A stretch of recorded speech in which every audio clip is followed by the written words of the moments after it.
অতিথির ওয়াক্ফায় পড়লাম, আস্তাগফিরুল্লাহ।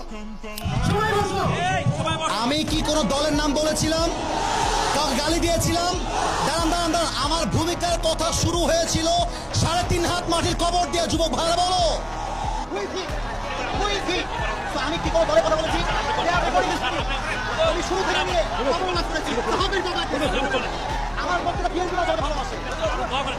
আল্লাহর কোরআন দিয়ে আইন চলবে, এটা কোনো রাজনৈতিক কথা হইতে পারে? এটা মুসলমানদের পরিচয় হবে। আগামী সংসদ চলবে কোরআন দিয়ে। সেই প্রমাণের পেছনে একটা থাকবে না। যুবক ভাইরা, আজ থেকে কেউ যদি কথা নেয়, তোমরা আমার বাংলার যুবক ভাইরা ওদের বাবার নাম ভুলা দিবে। বাংলাদেশ চলবে আল্লাহ কোরআন দিয়ে। মুসলমানের দেশ এটা, যে দেশটা স্বাধীন করেছি, এটা নাকি বিএনপির লোক। যদি কোনো বিএনপির লোক বলে আল্লাহ কোরআন দিয়ে দেশ চলবে না,